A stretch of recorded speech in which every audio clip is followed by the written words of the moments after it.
Good afternoon and welcome to Rakia Mission Scientific Conference, and welcome. 12 years ago, the whole world was talking about the end of the space age. No one dreamed that 2 years later, and SpaceX would open a new era, an era in which barriers were broken and new dreams began to take shape. 10 months ago, another barrier was broken. For the first time, a group of civilian pioneers underwent full astronaut training, donned spacesuits, and embarked on an unparalleled journey to carry out missions that would affect the lives of many people. The impact of this mission, AX-1, heralds the beginning of a new phase in the new space era, a new model where even countries that do not have their own space programs, organizations, and individuals can take part in the great journey to space. It is a milestone in commercial human spaceflight and demonstrates a new approach to making space travel more diverse. It also provides a compelling model for how space travel in the 21st century can be done, whom it is for, and what outcomes it can achieve. Rakia Mission was crafted under the vision of Space for All. When we set off, we called everyone to join us, and you did. We received hundreds of ideas, teaching activities, artwork initiatives, research, suggestions, and public engagement campaigns. This unique approach of an open source mission is what made this mission so successful. We all share the excitement at the takeoff here in Tel Aviv and also in Houston, Florida, and in the homes of the rest of the crew in US, Spain, and Canada. Israeli teams accompany the mission every step of the way. A special visitor center connected the younger generation to the mission. Every video call we received, we were excited. Every result of an experiment sent to Earth was a celebration, and there were many celebrations. The outcomes of this mission were even greater. Just a few examples: 322 scientific researchers participated, over 165,000 students, 80 artists, and overall, we made 95 distinct contributions across 10 of the UN SDG, which is UN Sustainable Development Goals, with an emphasis on climate action, good health, well-being, and quality education. Today, we conclude the record-breaking Israeli experiment that were conducted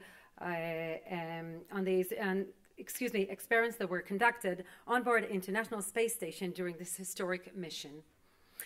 Many people were involved in this amazing achievement, but it all began with a dream, and I would like to invite the dreamer, AX-1 mission specialist, Eytan Stibbe.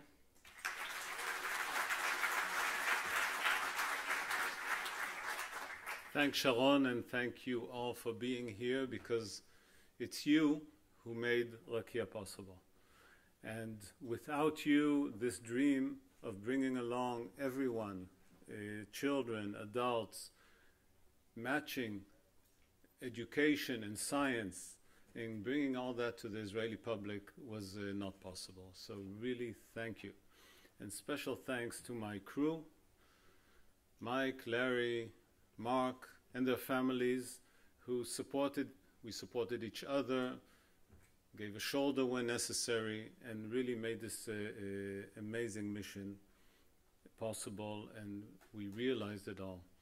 The Ramon Foundation, who supported from day one all the way through, and the Rakia team, who really allowed me to train as an astronaut and in parallel prepare the whole mission and its content. And it didn't finish with the mission, because the mission, we landed safely, happily, and the mission continues. Because the idea is to continue in the attachment of Israeli activities in all sectors with space. So that's the mission we put in front of us. This is a cooperation we're creating with Axiom, hopefully the next future modern space station will be up there very soon. So that's our mission, and you can help. And like I heard during the cocktail reception, that scientists did not even think it is possible to send anything to space, so it is possible. And the people who can achieve that are here. We have people from NASA, from Axiom, who can solve your problems. Just dream and it will become true. Have a pleasant evening.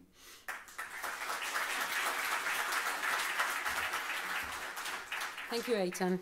The Space Agency recognized the potential in a manned space mission, the first Israeli astronaut on the space station, and together, in a fruitful collaboration, we set off. This is a great opportunity to thank the Space Agency and the Ministry of Science and Technology for their contribution. Please welcome Uri Oron, CEO of the Space Agency.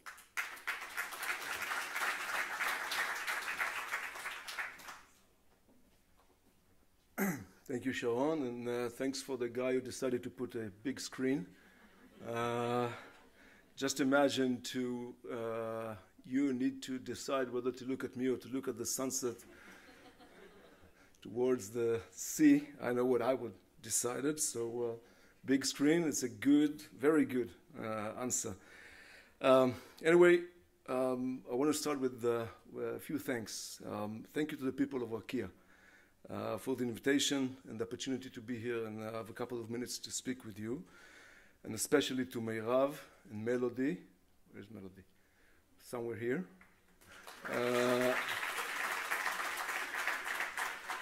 But again, to one person that without him, all this wouldn't be possible. So it's to you, Eytan. Thanks very much for the vision and for the determination to do that, because we know and you know it was not simple. The reality of our life is changing all the time, and those changes are happening today faster than ever before. Let's take a look at this event, for example, where we are going to discuss the scientific aspects of a space mission. This discussion, and in fact the entire mission, was led, founded, and operated privately, as mentioned. Such discussion was not possible a decade ago, and in fact, it was not possible even a year ago, simply because this is the first private mission.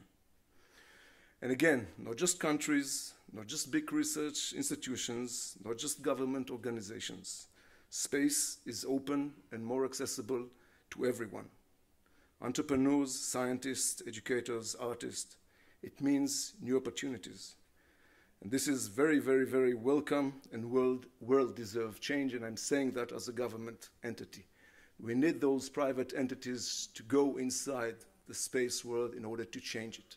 Otherwise, it probably would have been stayed on the same place. So that's a very, very good opportunity.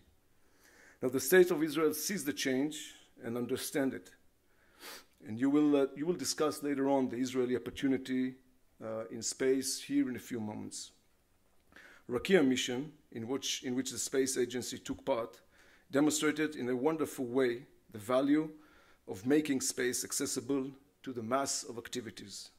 The Rakia Mission taught us that the possibilities of promoting a variety of issues through activities on board the space station is possible and within reach and even simple. That's why it is so important to me to say that in the light of the insights of the Rakia Mission, the Israel Space Agency will continue to promote access to space for all kinds of activities: tech R&D, scientific experiments, education, and other activities. We will do this in cooperation with others, and we will do it as fast as we can. Again, thank you, the Rakia people. Thank you, Michael, Larry, Mark, and again, Eytan, for taking one small step in the right direction. Unfortunately, I have to leave to other obligations, with the Space Week, and we are very busy. But I will meet you all on Tuesday and probably tomorrow night at the conference and during the rest of the Space Week. Have a great evening and a great event. Thanks very much.